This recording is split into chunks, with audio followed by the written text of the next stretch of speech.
de pacientes con VIH en la consulta.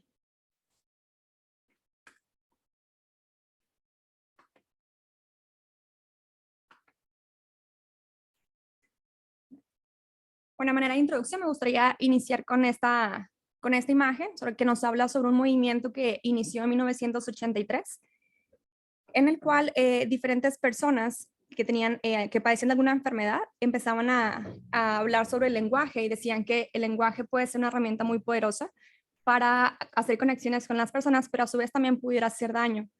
Estas personas empezaban a reclamar que eran referidas hacia sí mismo por el diagnóstico de la enfermedad y no por pacientes o no por persona.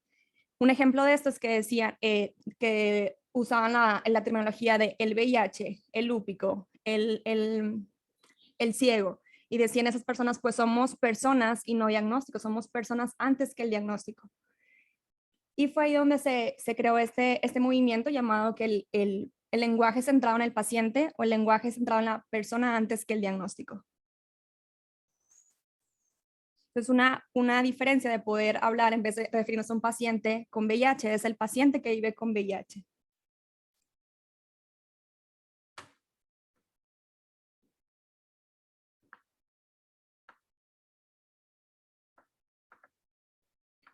Muy bien. Bueno, pues últimamente en la actualidad ha habido muchísimos avances en el VIH y podemos ver que la esperanza de vida ha llegado hasta los 71 años. Esto es gracias a todo el tratamiento efectivo, las campañas que se han hecho en todo el mundo para poder mejorar la calidad de vida, la esperanza de vida y disminuir la transmisibilidad. Iniciando por la epidemiología, ¿cómo nos encontramos a nivel global? Bueno, esa fue la última estadística que se hizo en el 2020, en el cual en el mundo se cuentan con 37.7 millones de personas que viven con VIH, de los cuales 1.5 millones lo adquirieron en el 2020.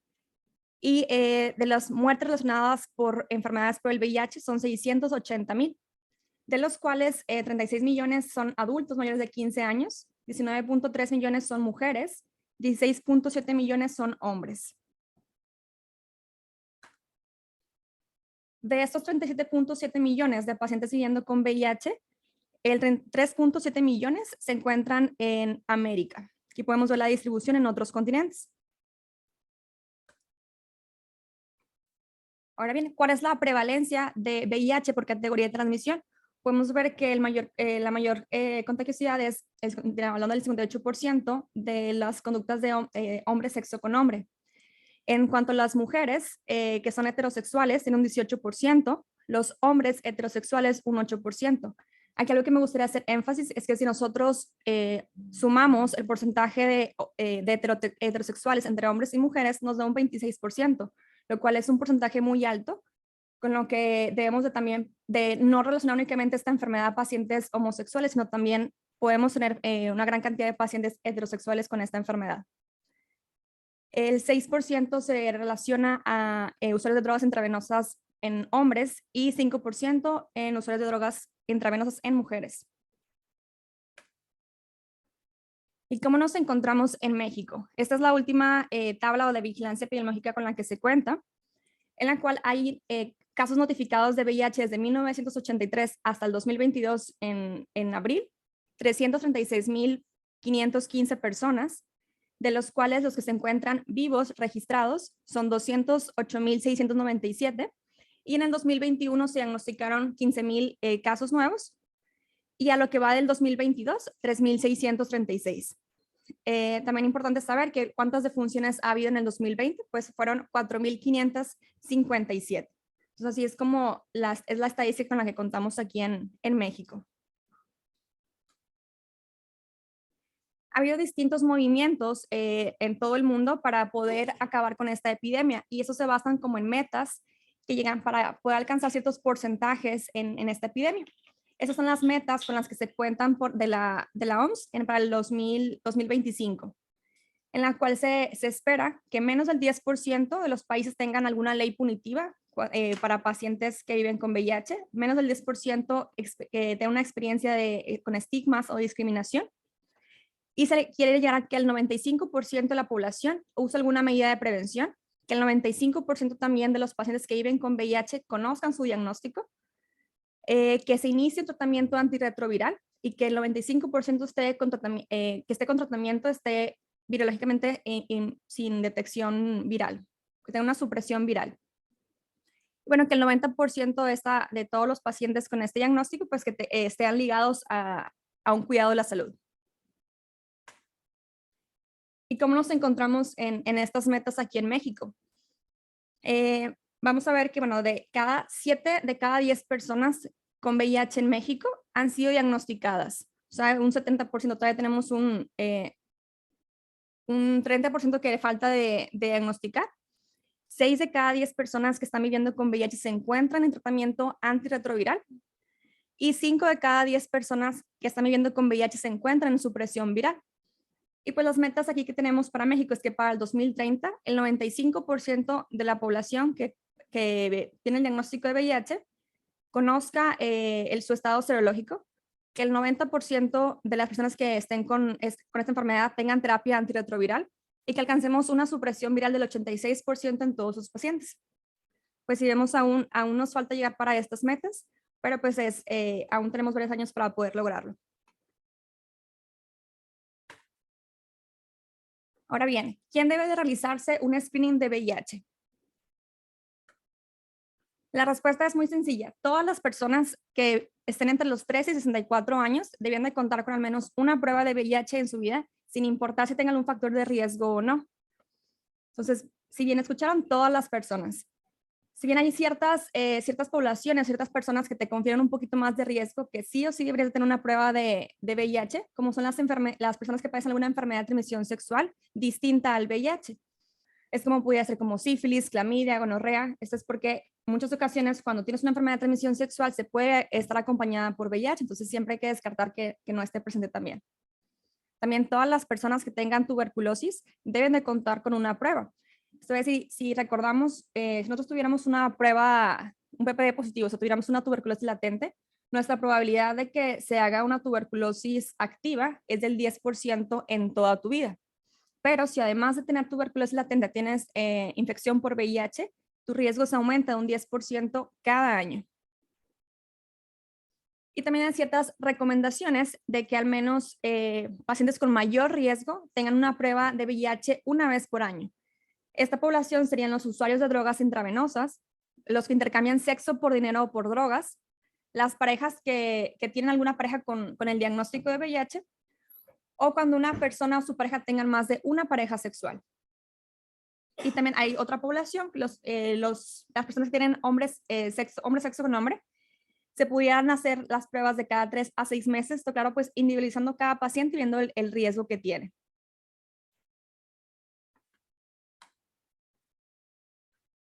Bueno, pues el diagnóstico de VIH es fundamental para poder iniciar la primera etapa del cuidado del paciente con VIH. Pues si el paciente no se conoce con esta enfermedad, pues jamás vamos a poder referirlo hacia el cuidado de la salud, no vamos a poder iniciar antirretrovirales, por supuesto no vamos a poder disminuir, tenerlo en un buen control.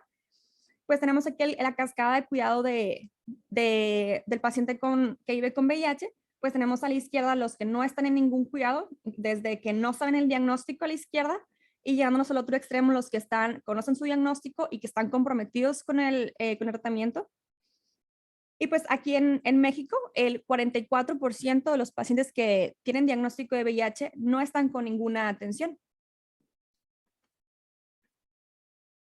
Pues definitivamente todo se va a iniciar con el screening de VIH. Una vez que se hace el diagnóstico, pues ya lo puedes referir hacia un cuidado de salud. Esto con 2 objetivos principales. El primero, pues va a ser mejorar la supervivencia de vida y mejorar la calidad de vida. Es importante quitarnos el pensamiento de antes y también hacérselo entender al paciente que antes, esa enfermedad ya no es como antes, que los pacientes morían a los pocos años, que morían por enfermedades oportunistas. Ya la calidad de vida y la esperanza de vida puede ser muy alta y pues eso se va a lograr llevando al paciente al cuidado de salud e iniciando los antirretrovirales. Y el siguiente punto pues es prevenir nuevas infecciones por VIH.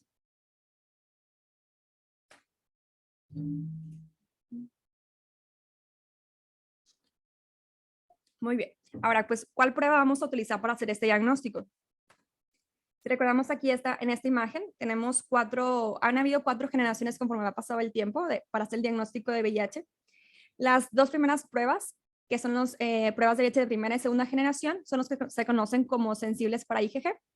Y lo que es importante destacar es que estas pruebas para hacer el diagnóstico de VIH lo que detectan son anticuerpos del VIH. O sea, primero se tiene que hacer la infección y una vez que el cuerpo produce los anticuerpos, ya puedes detectar la enfermedad. Después están los de tercera generación que ya usan el método de ELISA, pero sigue detectando anticuerpos, IgG e IgM.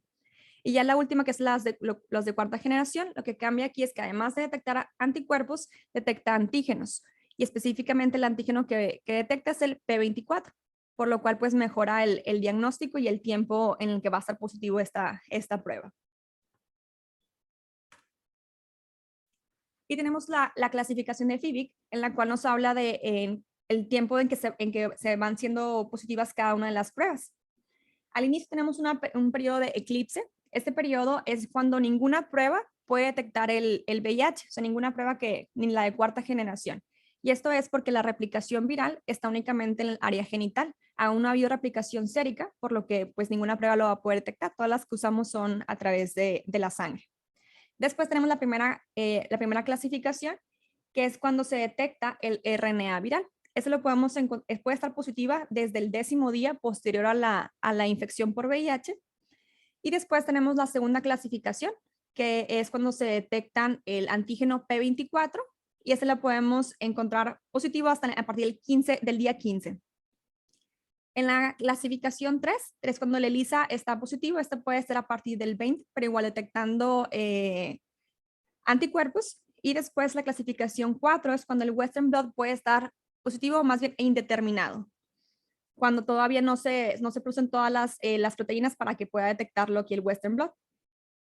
Y después tenemos la clasificación 5, en la cual el Western blot puede estar positivo, pero aún no detecta la P31, está negativa, pues eso hasta el día 30. Y ya la última clasificación, que es la sexta, cuando ya el Western blot está positivo en conjunto con la P31. Pero si vemos aquí, se pueden tardar hasta 100 días posterior a la infección con VIH para estar positivo.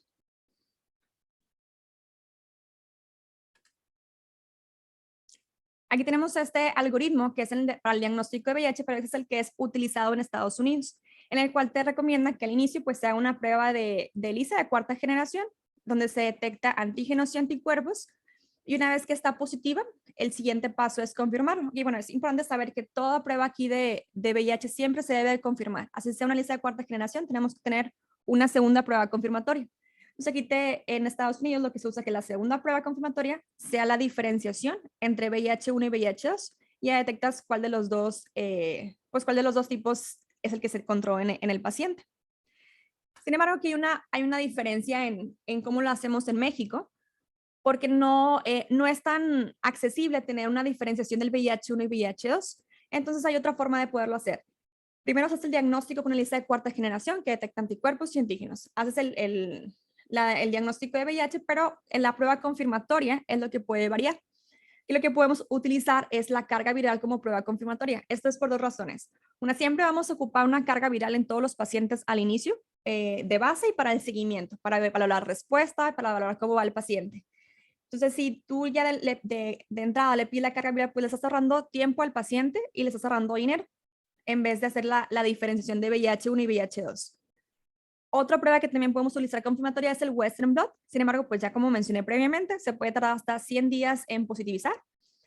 Y pues que tengamos un Western blot negativo no te descarta la enfermedad. Sin embargo, un Western blot positivo, pues sí te va a hacer te confirma el diagnóstico. Entonces podemos usar cualquiera de esos dos, de preferencia, pues la carga viral de entrada.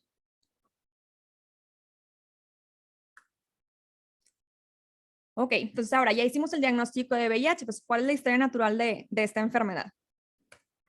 Aquí podemos ver en esta tabla, en la raya verde, pero la línea azul, es la que nos habla sobre el conteo de linfocitos CD4, que vemos aquí a la izquierda, y la línea roja es la carga viral de VIH. Vamos a ver que al inicio, cuando se da la infección, pues lo normal es que todos contemos arriba de 1000 CD4.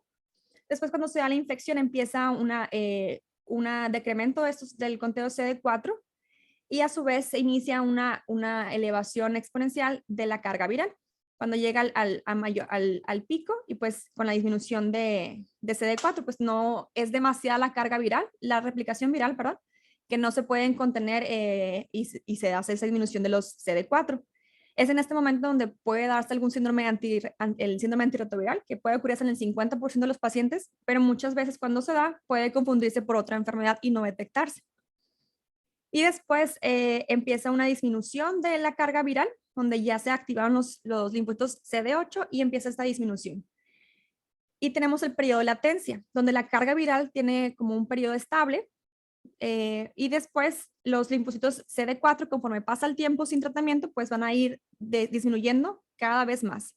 Hasta que llegan al paso de los años, a partir del sexto año, pues ya no pueden empezar los síntomas constitucionales, y a partir ya como del octavo, noveno año, ya empieza a elevarse nuevamente la carga viral y los CD4 continúan bajando hasta que pueden llegar debajo de 200 y ya inicia mayor riesgo de todas las enfermedades oportunistas. Y pues si no hay ningún tratamiento, ninguno de este periodo, pues se llega a la muerte.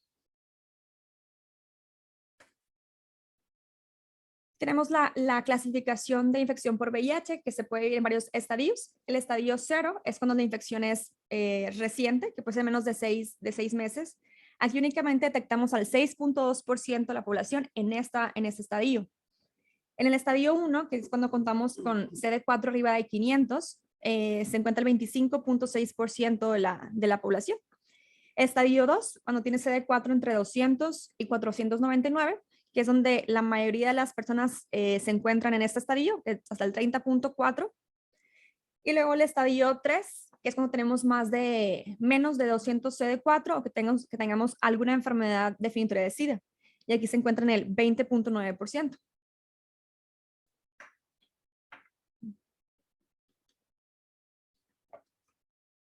Aquí tenemos esta tabla, esta gráfica que es muy amplia, pero es de todas las enfermedades que son definitorias de SIDA. Creo que eso es importante estar revisando constantemente para cada vez familiarizarnos más con estas enfermedades. Creo que las que valen la pena mencionar, que son las más frecuentes que vamos a ver, son Pneumocystis jirovecii, el citomegalovirus, otras enfermedades como criptococos, y no olvidar otras enfermedades también como herpes simple, crónico, que también puede ser una enfermedad definitoria de SIDA, o otras menos frecuentes como salmonela. Entonces sería importante estar revisando esta gráfica todo el tiempo para irnos familiarizando más con todas las enfermedades.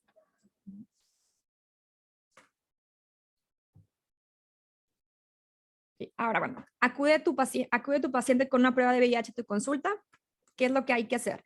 Bueno, pues hay 6 metas del manejo en el paciente con VIH. Número 1 es confirmar el diagnóstico si no es que ya está confirmado, que habrá veces que pueda venir paciente que es referido por una prueba positiva, pero si tú no tienes la certeza o no tienes el documento que te lo confirme, pues habría que repetirlo, o si nada más es una prueba, pues confirmarlo ya sea con la carga viral o con un Western blot, como mencionamos previamente.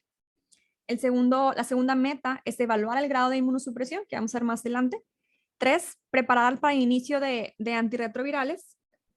Y 4, buscar coinfecciones y exposiciones previas. 5, monitorizar la respuesta al tratamiento y los efectos adversos. Y la sexta meta, pues proveer un tratamiento preventivo y adecuado.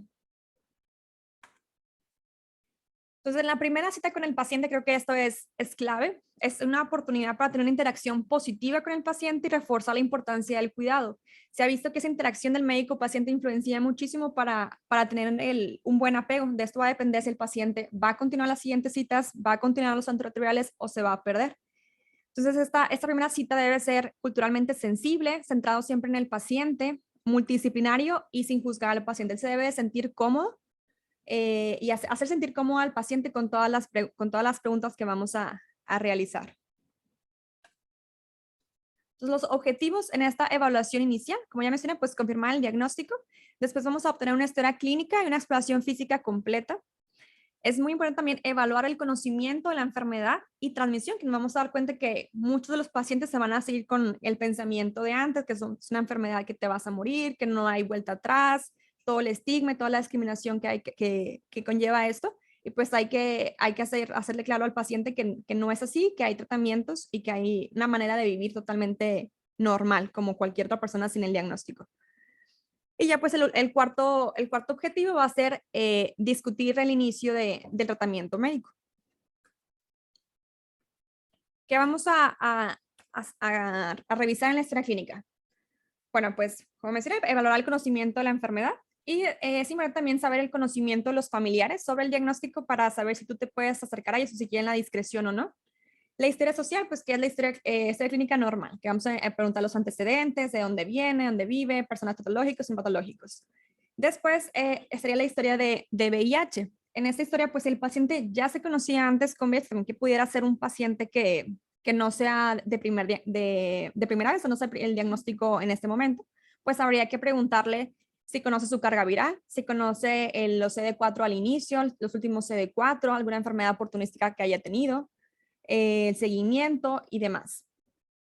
No olvidarnos también de todas las comorbilidades, pues un paciente que vive con VIH no nada más puede tener esta infección, se vale que también pueda tener diabetes, presión arterial, problemas de tiroides, entonces hacer un manejo ahí, un interrogatorio completo. También ver el screen de enfermedades, pues de cualquier también enfermedad que, en la población, que se le hace a la población normal según la edad del paciente. Después viene la exploración física. Aquí súper importante la exploración física en esos pacientes, hay que ser muy cautelosos y siempre explorar al paciente la cabeza a los pies. Todo descuida al paciente y que no se nos pase nada. Podrá haber muchísima información en la piel, que podremos ver desde algún rash, algún exantema, palmoplantar, que nos haga sospechar de alguna otra enfermedad, alguna otra enfermedad de transmisión sexual que también esté junto con el VIH. En la piel, buscar lesiones violáceas que nos puedan sugerir Kaposi, una enfermedad definitiva de SIDA. También en boca. Siempre también tanto interrogar por datos como de disfagia, como observar que no haya placas blanquecinas que nos hagan sospechar de candidiasis. En los pacientes también si lo vemos con pérdida de peso, síndrome consultivo, otra enfermedad definitiva del VIH. También siempre revisar todo el área genital. A veces que le preguntamos al paciente y no tienes alguna lesión, alguna secreción y ellos te dicen que no. Y ya que los revisas, siempre tienen ahí alguna lesión. Entonces es importante nosotros asegurarnos que no hay, descubrir al paciente con su permiso y revisar toda área genital, revisar vulva, revisar pene, también la área rectal. Y también importante buscar alguna adenomegalia en todas las cadenas ganglionares, desde cuello, axila y región inguinal. Tenemos un ejemplo de una lesión en área rectal, medir a los pacientes. Importante también buscar que no haya datos de dermatitis seborreicas, secreciones vaginales, palpar abdomen para buscar hepatosplenomegalia. Y también pues auscultar a los pacientes, auscultar pulmones, auscultar corazón, para que no se nos vaya a pasar nada.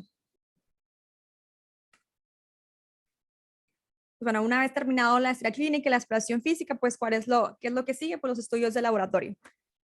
¿Qué es lo importante en esos pacientes hablando sobre la enfermedad de VIH específicamente? Pues en todos tenemos que tener un conteo CD4 y una carga viral. Esto es desde el inicio y lo vamos a ver ahorita más adelante, cada cuánto hay que pedirlo. Hay dos estudios que no son muy necesarios, como es la resistencia a VIH. Esta no lo pedimos de entrada, al menos de que tengamos que nuestro paciente tenga algún contacto, si es una pareja, que ya tenga el diagnóstico de VIH y que haya tenido múltiples tratamientos, que le hayan tenido que cambiar en varias ocasiones el medicamento. De no ser así, no se tiene que gastar dinero en esto. Y el otro es el hacer la prueba para HLA-B5701. Esa tampoco es necesaria. Esto al menos de que nosotros queramos iniciar tratamiento antirretroviral con el medicamento Abacavir. Recordamos si puede haber una hipersensibilidad con este medicamento, pero usualmente no iniciamos con él. Entonces, si no lo vamos a utilizar, pues no tenemos que hacer esta prueba tampoco. En esta tabla podemos ver los estudios de sangre que tenemos que pedir y la frecuencia. Iniciando por la carga viral, pues como mencioné, esa la tenemos que tener al inicio. Después tenemos que estarla pidiendo cada 2 a 8 semanas, posiblemente cada 3 a 6 meses y después cada 6 meses.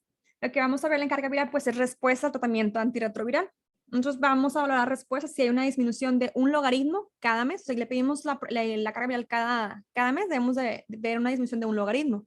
Este logaritmo es, por ejemplo, si tuviéramos 100,000 copias de VIH, pues para el siguiente mes debería de tener 10,000 copias. Para el siguiente mes, 1,000 copias. Le quitamos un 0 para ver esta disminución de un logaritmo. Ahora los linfocitos CD4, pues también es importante al inicio del tratamiento para poder catalogar al paciente y saber dónde se encuentra y cuál es el grado de inmunosupresión y el riesgo de enfermedades oportunistas. Y después vamos a pedirlo cada 3 a 6 meses durante 2 años si tenemos un CD4 abajo de 300. Si tuviéramos unos CD4 arriba de 300, podemos hacerlo cada año. También de entrada, todos los pacientes tenemos que hacerles una química sanguínea y después cada 2 a 8 semanas y después cada 6 meses.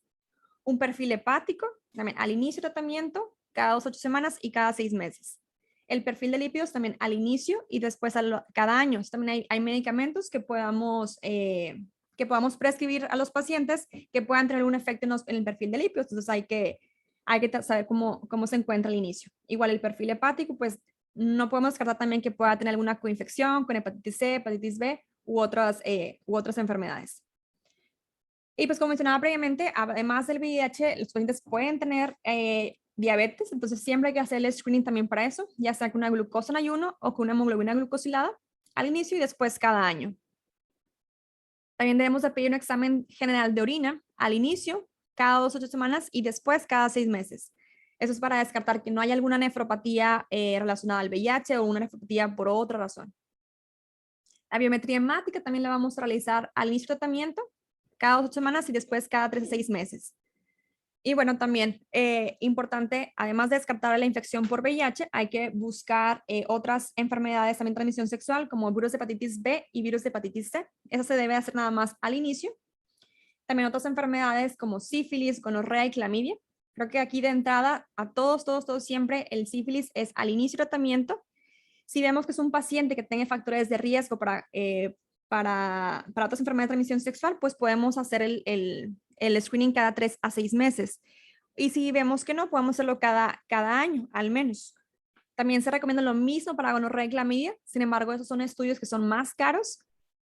Pues se debe de intentar hacerlos aunque sea al inicio de tratamiento y pues ya valorar si se puede cada año. Y pues no olvidarnos también de la tuberculosis, pues sabemos que somos un país que es endémico de tuberculosis y debemos de contar con una prueba. Podemos utilizar el PPD o el cuantiferón.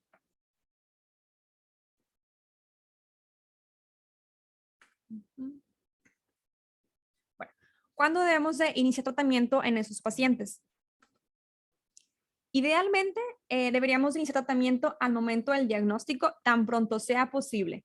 Ahorita ya la mayoría de las guías europeas, estadounidenses, te recomiendan que el tratamiento antirretroviral se inicie inclusive el mismo día del diagnóstico, o sea, el día que el paciente llega a tu consulta. Sin embargo, pues para extrapolar esos estudios a nuestra población, pues es muy diferente. Usualmente aquí en México llegan pacientes con diagnóstico de VIH en un estadio más avanzado, en el cual tenemos que descartar enfermedades oportunistas que te contraindiquen el inicio de antirretrovirales, o también es frecuente que tengamos un paciente con VIH que además tenga hepatitis B, hepatitis C. Entonces, también otra ventaja que tenemos aquí, pues es que usualmente los estudios que le pedimos a los pacientes se hacen rápido, o sea, la prueba de hepatitis B, hepatitis C la puedes tener relativamente rápido, el conteo CD4 también. Entonces, de preferencia, pues tendríamos que esperarnos a que tengamos todo esto y que el paciente no tenga una contraindicación para iniciar los antirretrovirales. Pero sí se puede discutir el inicio de medicamentos desde la primera cita. Y se ha visto que el principal factor de apego para que el paciente siga con los antirretrovirales, pues es la relación médico-paciente. Y bien, bueno, el inicio de los antirretrovirales que se hacen en la primera cita vienen de estudios que se han realizado en múltiples países, en Sudáfrica, en Haití, San Francisco, en donde han visto que cuando se compara el inicio de antirretrovirales en la primera cita en comparación con la tercera, quinta cita un mes después, se ha visto que los que inician el primer día tienen mayor supresión virológica y menor mortalidad. Pero pues, como mencioné aquí en México, pues no pueden ser extrapoladas a población a la de México, pero pues sí iniciarlo tan pronto sea posible. ¿Y cuáles serían las metas de tratamiento? Número 1, pues tener una supresión máxima y duradera del RNA viral, restaurar y preservar la función inmunológica, disminuir la morbilidad asociada para el VIH y prolongar la duración y calidad de vida, y disminuir la transmisión. Recordar que cuando un paciente es indetectable es igual a que es intransmisible. Bueno, brevemente el tratamiento, saber, hay muchos esquemas de tratamiento dependiendo de las guías que revisemos, pero sí lo básico es que se recomienda que sean 2 inhibidores nucleósidos de la transcriptasa reversa más un inhibidor de la integrasa. Lo que más utilizamos aquí en México es el dolutegravir con tenofovir o emcitrabina o el vitegravir con tenofovir y emcitrabina. Son los que más vamos a utilizar. Es bien importante saber la vacunación en estos pacientes. Aquí tenemos una imagen de todas las vacunas que deberían de tener el paciente y cuáles están contraindicadas. Como es de esperarse, todas las vacunas que sean de virus vivos atenuados, pues están contraindicadas porque en los pacientes que están inmunosuprimidos, pues pueden hacer una reactivación. Yo creo que más que aprendernos esta tablita, me gustaría que se lleven a casa esta aplicación, donde tenemos aquí, se llama Vaccine Schedule, en la cual es una aplicación gratuita y puedes obtener la información sobre las vacunas de cualquier enfermedad. O sea, tú puedes poner ahí el paciente con VIH y te dice cuáles vacunas debería tener y cuáles no. Inclusive puede ser vacunas para pacientes embarazadas, para pacientes que tienen alguna otra inmunosupresión diferente al VIH. Entonces, es una aplicación muy útil, donde pueden revisar siempre esta información de las vacunas que sí pueden tener y las que no pueden tener. Bueno, otra cosa importante también es la profilaxis, que puede hacer que nuestro paciente llegue a la consulta, que tenga un conteo CD4 bajo y pues que tengamos que iniciar alguna profilaxis. La más frecuente sería contra Pneumocystis jirovecii. Esta aplica cuando tenemos un conteo CD4 por debajo de los 200 células. El tratamiento que se le da es trimetoprim con sulfametosol, que es la doble dosis de 800 en 360 miligramos, una tableta cada 24 horas. Esta la vamos a mantener hasta que tengamos un conteo CD4 arriba de 200 por 3 meses. Otra profilaxis es contra Toxoplasma gondii. Esta se da cuando tienes menos de 100 CD4 y que tengas un IgG positivo para Toxoplasma. E igual es una tableta de doble dosis cada 24 horas. Y también se suspende cuando tengas CD4 arriba de 200 por 3 meses. Y el último de profilaxis es Mycobacterium avium complex. Esta, a diferencia de lo que se conocía antes, ya no es necesaria la profilaxis. Sin embargo, solo hay como un excepto. Cuando tienes un CD4 abajo de 50 y no puedes iniciar antirretrovirales por alguna otra razón, ya sea que tenga alguna otra enfermedad oportunista o que haya algo que no puedes iniciarlos, y ya descartaste que el paciente no tiene una infección por MAC, pudieras iniciar profilaxis, que eso se da con acitromicina, 1 miligramo por semana o 600 miligramos 2 veces por semana. Y vamos a suspender esta profilaxis al iniciar los antirretrovirales sin importar cuánto CD4 tenga. Bueno, otra herramienta que me gustaría también que se llevan a casa es que puede haber muchas interacciones con los antirretrovirales y pues es complicado conocerlas todas, pero pues esta página que es hecha por la Universidad de Liverpool, donde tú puedes revisar el medicamento que tu paciente tiene y con qué hace interacción. Tienes opción de inglés y en español. Y aquí a la izquierda se coloca el medicamento que el paciente está tomando, ya sea, por ejemplo, aquí se le puso el dolutegravir, abacavir y la mibudina. Y si por alguna razón tú le quieres dar rifampicina al paciente y vas a ver aquí a la derecha que te dice que hay una interacción potencial, entonces pues no puedes darle la rifampicina. Y después también puedes tú saber específicamente cuál es la interacción o por qué está contraindicado. Y pues ya buscar otras herramientas. Yo creo que es muy buena esta herramienta en esos pacientes. Bueno, para finalizar la plática, me gustaría terminar con esta imagen en la cual esta es una también de las campañas que están para detener el estigma en los pacientes con VIH y te da pues como unas herramientas, una guía para cómo hablar sobre el VIH con esos pacientes. A veces hay ciertas palabras o frases problemáticas que pueden generar ahí pues incomodidad con el paciente, como es cuando te refieres al SIDA, al referirse al virus de VIH. Entonces sí te dan la recomendación que puedes utilizar mejor la palabra VIH únicamente, VIH y SIDA cuando te refieras a ambos. Otra palabra problemática es cuando te refieres al paciente con SIDA, paciente con VIH, y te dan opciones que pudieras mejor utilizar la persona con SIDA, persona con VIH, persona viviendo con VIH o persona con VIH positiva. Entonces, cuando nos referimos hacia los pacientes como víctimas, sufrientes, contaminados o enfermos, pues también se pueden sentir ellos como agraviados con esto y se recomienda mejor cambiarlo por palabras como la persona viviendo con VIH o personas que viven con VIH. Y por último, también cuando decimos contagiar al VIH, perdón, contagiar el SIDA, contagiar el VIH o pegar el VIH-SIDA, pues podemos cambiarlo por ser diagnosticado con VIH, adquirir el VIH o transmitir el VIH.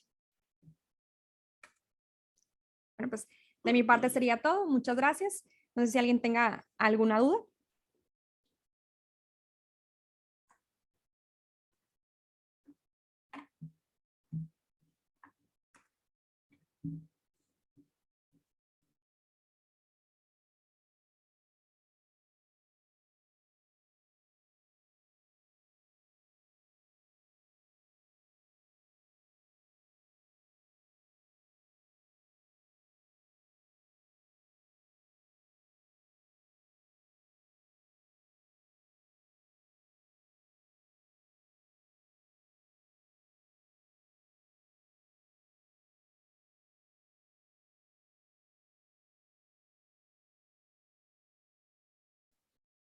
¿Qué tal? Bueno, Jaime aquí nos pregunta que cuál es la utilidad de las pruebas rápidas de VIH y a qué servicio se puede referir un paciente con una prueba positiva.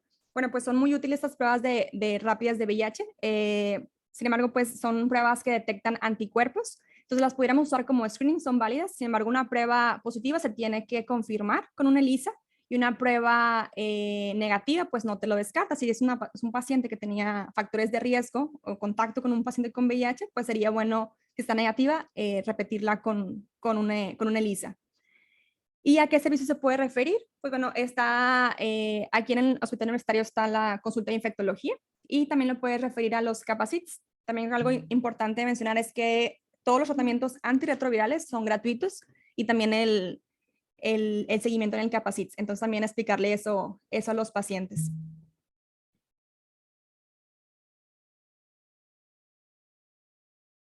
Pregunta José Marcelo que si para criptococo damos profilaxis. No, realmente para criptococo no es necesario.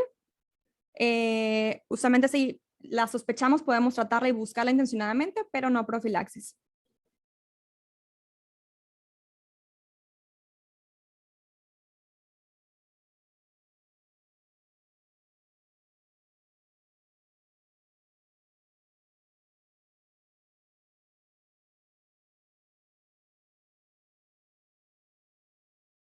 Y pregunta Manuel Ríos que en dónde pueden encontrar la grabación de la sección.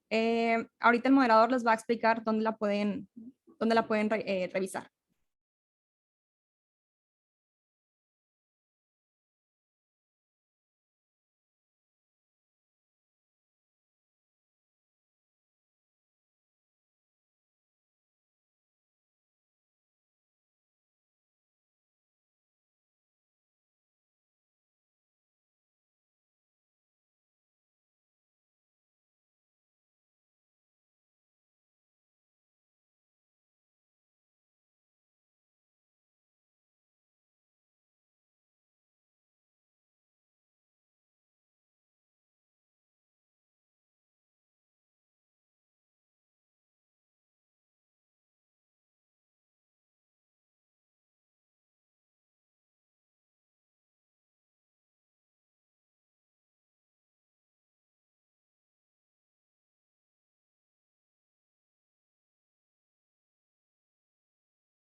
Okay. Pregunta Ana Carolina si este mismo manejo una prueba positiva para una paciente embarazada y no, ahí cambia muchísimo el manejo. Yo creo que ahí sí es importante referir a los pacientes a otro nivel porque hay medicamentos que pueden ser dañinos para el bebé y hay otros medicamentos que sí se pueden dar.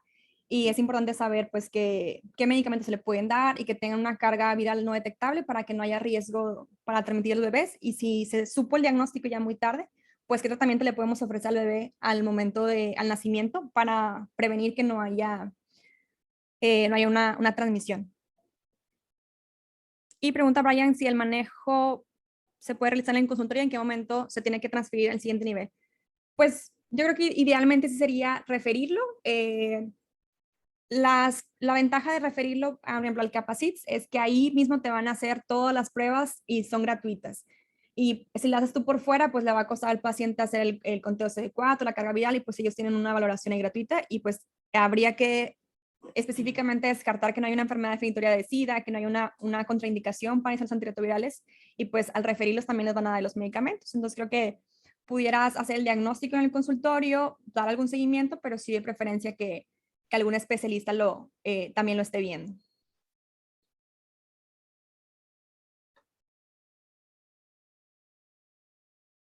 No sé si hay alguna otra duda.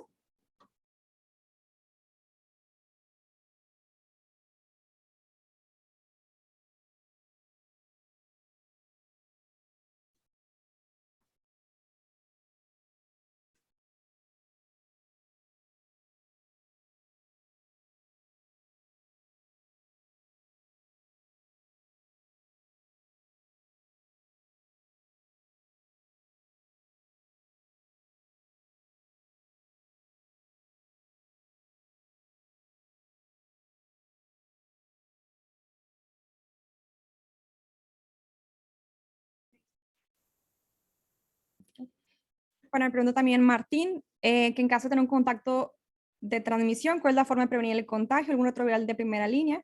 Pues aquí específicamente cuando tenemos un contacto laboral que ha pasado en el hospital, que tienes alguna punción con un paciente ya conocido con VIH o que se desconoce el diagnóstico, pues ahí sí hay antirretrovirales que podemos utilizar.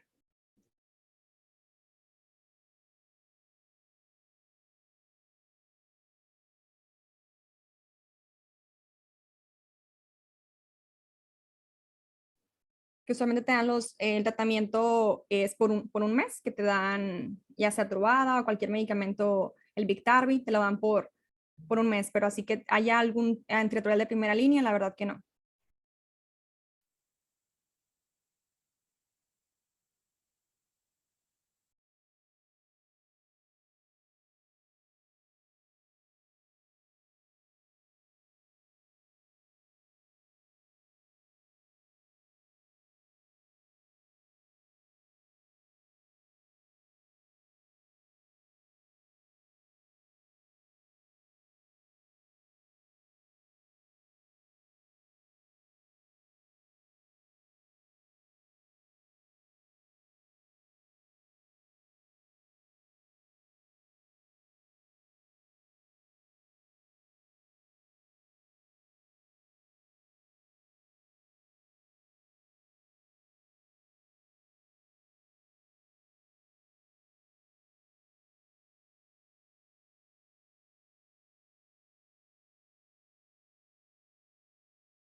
Pregunta el doctor José que si se recomienda, si se contraindica la vacuna de Inmanex en pacientes con VIH. Lo que se ha visto que en los estudios de eficacia sí se incluyeron a pacientes con VIH, sin embargo la seguridad todavía no ha sido muy bien evaluada. Entonces creo que faltaría un poquito más de información para ver la utilidad de esa vacuna, la seguridad de esta vacuna en esos pacientes.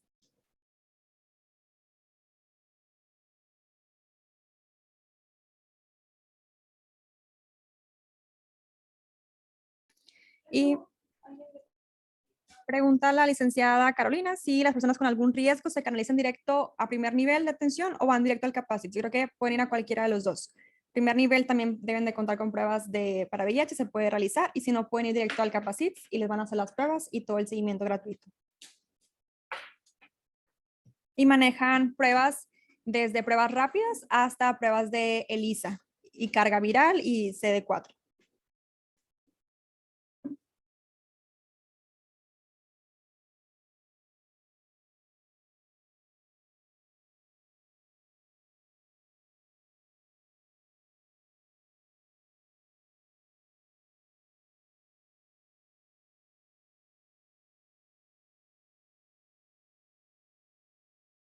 Perfecto, pues si no hay más preguntas, agradecemos a la doctora Carla por esta ponencia. Con la pregunta que tenían al respecto de las clases, una vez que termine el seminario el domingo, vamos a subir todas las clases a una plataforma y les vamos a dar el enlace por WhatsApp para que puedan acceder a ellas. A continuación, vamos a tener la ponencia del ABC de la interpretación de la radiografía con la doctora Magda Redondo.